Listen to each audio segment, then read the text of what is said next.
আমি গ্রামের একজন সাধারণ বিবাহিত মহিলা, আমার বয়স এখন মাত্র ২০ বছর। আমি দেখতে খুব সুন্দর, কারণ অনেকেই আমাকে বলেছে যে আমি খুব আকর্ষণীয় দেখতে এবং সবাই আমার সাথে সম্পর্ক গড়ার চেষ্টা করে। আমার স্বামী আমাকে শহরে নিয়ে গিয়েছিল। তিনি বাইরে কাজ করতে যেতেন এবং তার ডিউটি ছিল ১২ ঘণ্টার। তাই আমি সারাদিন একা ঘরেই কাটাতাম। তখন আমি ভাবলাম আমিও কিছু কাজ করব। তাই আমি একটি বড় বাড়িতে কাজের মেয়ে হিসেবে যোগ দিলাম। সেখানের মালিকের নজর পড়ল আমার যৌবনের উপর। তিনি অপেক্ষা করছিলেন সুযোগের জন্য। একদিন সেই সুযোগটি তার হাতে এসে গেল এবং সে আমার সাথে অত্যাচারণ করল। আপনাদের সবাইকে আজকের এই গল্পে স্বাগতম। আমার স্বামী একটি বড় শহরে দিনমজুরি করে। আমি আগে গ্রামেই থাকতাম, কিন্তু কয়েক মাস আগে আমার স্বামী আমাকে শহরে নিয়ে এসেছিল।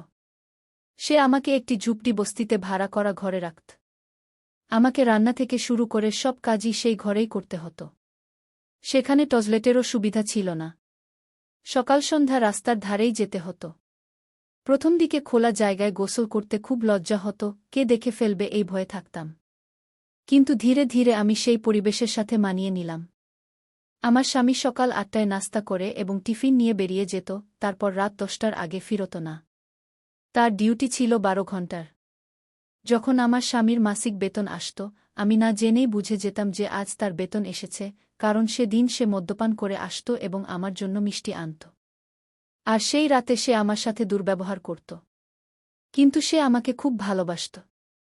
তবে তার বেতন এত কম ছিল যে সে আমার জন্য কখনো শাড়ি বা অন্য কিছু কিনে দিতে পারত না। একদিন দুপুরে আমি আমার ঘরে শুয়েছিলাম, তখন দরজায় কিছু শব্দ শুনলাম। আমি বের হয়ে দেখলাম সামনে একটি যুবতী মহিলা দাঁড়িয়ে আছে। সে হেসে বলল, আমার নাম শালিনী, আমি পাশের ঝুপড়িতেই থাকি। সে আমাকে বলতে লাগল, তুমি যেদিন থেকে এসেছ কখনো তোমাকে বাইরে বের হতে দেখি না। তোমার স্বামী তো কাজে চলে যায়, বাইরে বের হও, তাহলে পরিচয় বাড়বে। একা একা পড়ে থাকলে তুমি অসুস্থ হয়ে পড়বে। চলো আমার ঘরে গিয়ে কথা বলি। আমি বললাম, আমি এখানে নতুন এসেছি, কাউকে চিনি না। তখন সে বলল, আরে ঘর থেকে বেরো, তাহলে তো কাউকে চিনতে পারবে। আমি আমার ঘরে তালা লাগিয়ে শালিনীর সাথে চললাম। যখন আমি শালিনীর ঝুপড়িতে ঢুকলাম, তখন আমি হতবাক হয়ে গেলাম। তার ঝুপড়িতে দুটি ঘর ছিল, রঙিন টেলিভিশন, ফ্রিজ, যেখান থেকে সে পানি বের করে আমাকে খাওয়াল। আমি কখনো ফ্রিজ দেখিনি, এমনকি এর সম্পর্কে শুনিওনি। আমি জিজ্ঞাসা করলাম, বোন, এটি কী ধরনের আলমারি? শালিনী মনে মনে হেসে বলল, এটি আলমারি নয়, ফ্রিজ। এতে রাখলে খাবার পানীয় কয়েক সপ্তাহ পর্যন্ত নষ্ট হয় না, পানি ঠান্ডা থাকে, বরফ জমানো যায়। গত মাসেই এটি ৩০,০০০ টাকায় কিনেছি। আমি অবাক হয়ে জিজ্ঞাসা করলাম, বোন, তোমার স্বামী কি কাজ করে? শালিনী বলল, সেই কাজ করে যা তোমার স্বামী করে, পাশের কেমিক্যাল ফ্যাক্টরিতে মজুরি করে। তবে তার আয় থেকে এসব কিছু নয়, আমিও তো কাজ করি। এখানে থাকা বেশিরভাগ মহিলাই কাজ করে, না হলে ঘর চলে না। বোন, আমি বলছি তুমিও কোথাও কাজ ধরো। কাজ করলে মনও ভালো থাকবে, হাতে দুপয়সাও আসবে। কিন্তু আমি মনে মনে ভাবতে লাগলাম, আমার কি কাজ মিলবে? আমি তো অশিক্ষিত। আমি বললাম, আমি তো কোনো শিক্ষিত নই, কেমন করে সই করতে পারি? শালিনী বলল, এখানে অশিক্ষিতদের জন্য কাজের অভাব নেই। তুমি বাসন মাজতে পারো, কাপড় ধুতে পারো, চা নাস্তা বানাতে পারো। এমন কাজ বড় বাড়িতে প্রচুর মেলে, আর টাকাও ভালো মেলে। চা নাস্তা তো প্রতিদিনই মেলে, উৎসবে নতুন কাপড় আর দীপাবলিতে গিফটও মেলে। আজ আমি আমার আয় দিয়ে দুটি বাচ্চাকে প্রাইভেট স্কুলে পড়াচ্ছি। তাদের আয় তো ঝুপড়ির ভাড়া, রেশন আর মদেই খরচ হয়ে যায়। আমি তাড়াতাড়ি জিজ্ঞাসা করলাম, আমার কি কাজ মিলবে? শালিনী বলল, করতে চাইলে কাল থেকেই কাজ মিলবে। যেখানে আমি কাজ করি তার পাশের বাড়ির মালকিন কাজের মেয়ের খোঁজ করছিল। তারা একটি বড় স্কুলে পড়ান, তার স্বামী উকিল, দুটি বাচ্চা আছে যারা মায়ের সাথে স্কুলে যায়। আমি আজ সন্ধ্যায় জিজ্ঞাসা করে নেব এবং টাকার কথাও বলে নেব। মালিক-মালকিন যদি তোমার কাজে খুশি হয়, তাহলে বেতনের বাইরেও অতিরিক্ত আয় হয়। এই সময়ে শালিনী প্লেটে বিস্কুট আর নমকিন সাজিয়ে আমার সামনে রাখল, গ্যাসে চা চড়িয়ে রেখেছিল। চা পান করার পর শালিনী আমাকে বলল যে আমি চাইলে এখনই তার সাথে যেতে পারি। ম্যাডাম দুটো বাড়ি আসেন, আজই কথা পাকাপাকি করে নিই এবং কাল থেকে কাজে লাগি। শালিনী আরও জানাল যে প্রতিটি কাজের জন্য আলাদা পেমেন্ট দেওয়া হয়। যদি পরিষ্কার করার কাজ করতে হয় তবে তার জন্য, কাপড় ধোয়ার জন্য আলাদা ৩০০ আর সব কাজ করাতে হলে কমপক্ষে ৯,০০০। শালিনী কাপড় বদলাতে লাগল। সে আমাকে বলল, চল তুমিও কাপড় বদলে নাও। টাকার কথা আমি করব। চা নাস্তা তো বানাতে জানোই? আমি বললাম, হ্যাঁ দিদি, আমি সব জানি। মিঠাইও বানাতে পারি। আমি তখন খুব খুশি হয়ে গিয়েছিলাম এবং মনে মনে ভাবতে লাগলাম যে যদি আমি মাসে শূন্য কামাই করতে পারি তাহলে আমার সব সমস্যা দূর হয়ে যাবে। আমি দ্রুত আমার ঝুপড়িতে গিয়ে নতুন শাড়ি পরলাম এবং নতুন ব্লাউজও। পায়ে ছিল সেই প্লাস্টিকের লাল চপ্পল। চোখে কাজল দিয়ে শালিনীর সাথে রওনা দিলাম। আমি ছিলাম শ্যামলা, কিন্তু আমার শরীর বেশ গড়ন ছিল। পাতলা কোমর এবং তীক্ষ্ণ চোখ। গ্রামে কত পুরুষই না আমার পিছনে ছিল, কিন্তু আমি কাউকে হাত দিতে দিইনি। এই ব্যাপারে আমি ছিলাম খুব সতর্ক। রাস্তায় শালিনী বলল, বোন, যদি তোমার কাজ হয়ে যায় তাহলে আমি মাসের প্রথম বেতনের অর্ধেক নেব। এখানে এই রেওয়াজ আছে। আমি বললাম, ঠিক আছে, আমাকে কোনো সমস্যা নেই অর্ধেক দিতে। এরপর আমি শালিনীর সাথে চলতে লাগলাম। শালিনী একটি কোঠির সামনে দাঁড়াল এবং ঘণ্টি বাজাল। মালকিন দরজা খুললেন। শালিনী তাকে নমস্তে করল, আমিও হাত জোট করে নমস্তে করলাম।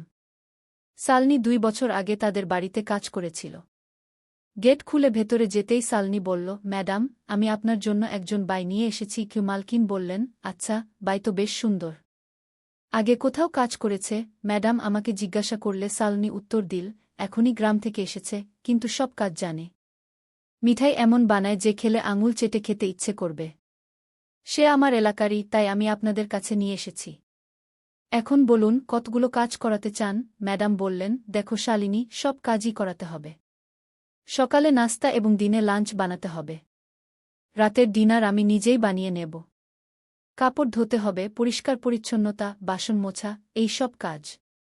সকালে তাড়াতাড়ি আসতে হবে। আমি 7টার মধ্যে বাড়ি থেকে বেরিয়ে যাই। এরপর ম্যাডাম দরদাম করে জিজ্ঞেস করলেন, কাল থেকে কাজ করবে? আমি বললাম, আমি কাল থেকেই চলে আসব। কাজ তো করতেই হবে, তাহলে কাল আর পরশু কি? রাতে যখন আমার স্বামী বাড়ি ফিরল, আমি তাকে সব কথা শুনালাম। সে বলল, এটা ঠিক আছে যে তুমি কাজে যাবে, কিন্তু কোঠায় থাকা লোকেরা খুব খারাপ হয়। তারা কাজের মেয়েদের উপর খারাপ নজর রাখে। এই শালিনী খুব চালাক মহিলা, যে কোঠায় কাজ করে সেখানে পুরুষদের ফাঁসিয়ে সে প্রচুর টাকা আদায় করে। এমনি এমনি নয়, তার কাছে ফ্রিজ আর দামি দামি জিনিসপত্র আছে। এতে আমি বললাম, আমার উপর কেউ এমনি হাত তুলতে পারবে না। গ্রামেও আমার পিছনে কিছু বকে যুবক লেগেছিল, কিন্তু আমি কাউকে ঘাস দিইনি। একদিন দুপুরে আমি নল থেকে জল নিতে গিয়েছিলাম। জ্যৈষ্ঠ মাসের দুপুর, রাস্তা একদম নির্জন ছিল। তখন কোথা থেকে বাবু সাহেবের বড় ছেলে এসে হাজির হল আর হঠাৎ আমার হাত ধরে ফেল। আমি তাকে এমন ধাক্কা দিলাম যে সে পড়ে যেতে যেতে বেঁচে গেল আর তারপর দৌড়ে পালাল। আমি দমে যাওয়ার মেয়ে নই। আর এখন আমি কথা বলেও ফেলেছি। দুনিয়ায় ভালোমন্দ সব ধরনের মানুষ আছে। আমি আমার স্বামীকে বোঝালাম, সে মানল এবং বলল, তুমি যেমন ঠিক মনে করো। আমি তোমার উপর পুরো বিশ্বাস রাখি। পরের দিন আমি সকাল সকাল উঠে শালিনীকে নিয়ে 6টার মধ্যে কোঠায় পৌঁছে গেলাম। মালকিন আমাকে সব কাজ বুঝিয়ে দিল। আমি দ্রুত মোছা লাগালাম, গ্যাস জ্বালিয়ে চা বানালাম। মালকিন বলল, তুমিও সময়মতো নাশতা করে নিও। চাইলে বাথরুমে গোসলও করতে পারো। সাহেব বেরিয়ে গেলে কিছু কাপড় আছে, সেগুলো ধুয়ে ফেলো। এত বলেই সে চলে গেল। কিছুক্ষণ পর আমি সাহেবের জন্য চা বানিয়ে তার ঘরে গেলাম আর বিছানার পাশে রাখা ছোট টেবিলে ট্রে রাখলাম। সাহেব আমাকে গভীরভাবে দেখে বলল, দেখো, বাইরে পত্রিকা পড়ে থাকবে, একটু নিয়ে আসো। আমি বাইরে থেকে পত্রিকা নিয়ে এসে সাহেবের দিকে বাড়িয়ে দিলাম। এই সময় সাহেব 5 টাকার একটি নোট আমার দিকে বাড়াল। আমি বললাম, এটা কিসের জন্য? সে বলল, এটা রাখো। শালিনী নিশ্চয়ই তোমার থেকে 1000 নিয়েছে। সে আগে এখানে কাজ করেছে। তুমি এই 5 নিয়ে নাও, কিন্তু ম্যাডামকে বলো না। বেতন পেলে আমি আলাদা করে 5 টাকা আবার দেব। এটা ক্ষতিপূরণ মনে করো। কিন্তু আমি আমার হাত বাড়াইনি। এতে সাহেব আমাকে 5 টাকার 2টি নোট দিতে লাগল। তারপর সাহেবের বারবার বলায় টাকা নিলাম আর কাপড় ধোয়ায় লেগে গেলাম। কাপড় ধুয়ে ছাদে শুকাতে দিতে দিতে সাহেব গোসল সেরে প্রস্তুত হয়ে গেল। আমি তার নাশতার জন্য অমলেট আর ব্রেড প্রস্তুত করলাম, তারপর চা বানালাম। নাশতা করার পর সাহেব বলল, তুমি তো ভালো নাশতা বানিয়েছ, কিন্তু নাশতার চেয়ে তুমি বেশি ভালো লাগছ।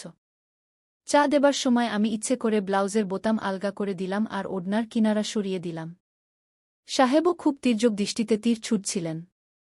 তারপর সে বলল, এখন আমি যাই। কোনো জিনিসের দরকার হলে আমাকে বলো। কোচ করার দরকার নেই। সাহেব আমাকে টেলিভিশন খোলা আর বন্ধ করা শিখিয়ে দিল আর তার ব্যাগটা আমার হাতে দিল। ব্যাগ নিয়ে আমি তার পিছে পিছে গাড়ি পর্যন্ত গেলাম। সাহেব আমার হাত থেকে ব্যাগ নিল। কিভাবে যেন সাহেবের আঙুল আমার হাত ছুঁয়ে গেল। আমিও 2 সেকেন্ডের জন্য রোমাঞ্চিত হয়ে উঠলাম। সাহেব চলে যাওয়ার পর আমি গেট বন্ধ করলাম, তারপর কোঠার ভিতরে এসে দরজা বন্ধ করলাম। আমি গোসল করতে বাথরুমে গেলাম। এমন বাথরুম আমি আমার জীবনে প্রথম দেখলাম। নানা রকম সাবান, তেলের শিশি আর শ্যাম্পুর বোতল। আমার মনে হলো যেন আমি অন্য কোনো দুনিয়ায় চলে এসেছি। গ্রাম থেকে আসার পর প্রথমবার কাপড় খুলে জমিয়ে সাবান মেখে গোসল করলাম। তারপর বাথরুমে ঝোলানো তোয়ালে দিয়ে শরীর মুছে ম্যাডামের দেওয়া পুরনো স্যুট পরলাম আর আয়নায় নিজেকে দেখে মনে হলো এটা আমি নই, কোনো অন্য মহিলা। আমি আমার কাপড় ধুয়ে ছাদে শুকাতে দিলাম। তারপর বাকি পরোটা খেয়ে নিলাম। কিছু চা বেঁচে গিয়েছিল, সেটা গরম করে খেয়ে নিলাম, নইলে নষ্টই হয়ে যেত। ধীরে ধীরে সেই বাড়ির সব রীতিনীতি শিখে নিলাম। সব কাজ তাড়াতাড়ি সেরে ফেলতাম আর কাউকে অভিযোগের সুযোগ দিতাম না। ম্যাডাম আমার কাজে বেশ খুশি ছিল। 1 মাস কখন কেটে গেল টেরই পেলাম না। মাস পূর্ণ হতেই ম্যাডাম বাকি বেতন দিয়ে দিল। সেদিন আমি বেশ খুশি ছিলাম। সন্ধ্যার মধ্যে যখন আমি বাড়ি ফিরলাম, প্রথমেই 1000 টাকা শালিনীকে দিয়ে দিলাম। শালিনী আমাকে চা খাওয়ালো আর খবরাখবর নিল। সে ইশারায় জিজ্ঞেস করল, সাহেব থেকে কোনো সমস্যা তো হয়নি? আমি বললাম, এমন কিছু নয়। শালিনী বলল, যদি তুমি চাও তাহলে সন্ধ্যায় আরেক বাড়িতে লাগতে পারো। কিছু না হোক, 1000 টাকা সেখান থেকেও মিলবে। এতে আমি বললাম, ভাবব। নিজের বাড়ির কাজও তো আছে। এত বলেই আমি ফিরে এলাম। সাহেব তার চা আমার কাছ থেকেই নিতেন, যখন ম্যাডাম আশেপাশে থাকতেন না তখন আমাকেই দিতেন। আমিও মজা নিতাম। আমি বুঝে গিয়েছিলাম যে মালিকের চোখ আমার যৌবনের দিকে, তারা আমাকে টাকা দিলে আমি প্রথমে নিতে অস্বীকার করতাম, কিন্তু তারা জোর করে দিয়ে দিত এবং বলত, দেখ রঞ্জু, আমাদের কাছে টাকার অভাব নেই। আর আজ 1000 টাকার মূল্যই বা কি? তোমার কাজ আমার হৃদয় জয় করেছে। অনেক মহিলা এই বাড়িতে কাজ করেছে, কিন্তু তোমার মতো সুন্দর কাজ তাদের মধ্যে ছিল না। আমি চুপ করে থাকতাম। সাহেব কিছু হাত মারতে চাইতেন, কিন্তু বুঝতে পারতাম না। একদিন ম্যাডাম আমাকে বললেন, রঞ্জু, আমাদের স্কুল থেকে ট্যুর যাচ্ছে, আমিও যাচ্ছি এবং বাচ্চারাও। বাড়িতে শুধু সাহেব থাকবেন। আমাদের ট্যুর থেকে ফিরতে 10 দিন লাগবে। আশা যাওয়ার সময় তুমি বুঝে নিও সাহেবের কোনো অসুবিধা না হয়। আর আগে অমলেট বানিয়ে দিও এবং তুমি এমন করো, লাঞ্চের সাথে ডিনারও তৈরি করে ফ্রিজে রেখে দিও। সাহেব রাতে গরম করে খাবেন। আমি বললাম, ঠিক আছে, এবং আমার কাজে লেগে গেলাম। ম্যাডাম চলে যাওয়ার 10ম দিন ছিল। যখন ঠিক সময়ে চা এবং পানির গ্লাস নিয়ে সাহেবের ঘরে পৌঁছালাম, তখন তিনি বললেন, আজ কোর্টে যাওয়া হবে না, উকিলরা ধর্মঘট করেছে। ফ্রিজে একটি বোতল থাকবে, তা নিয়ে আসো, আমি একটু ব্র্যান্ডি নেব, আমার ঠান্ডা লেগেছে। আমি কিচেনে অমলেট বানাতে চলে গেলাম। অমলেট বানিয়ে প্লেটে রেখে সাহেবের ঘরে গেলাম, তখন তিনি সেখানে ছিলেন না। আমি ভাবলাম হয়তো বাথরুমে গেছেন। সাহেব তখনই সেখানে এসে বললেন, আরে ওহে রঞ্জু, ওহে, তুমি তো খুব দ্রুত কাজ করে দিয়েছ।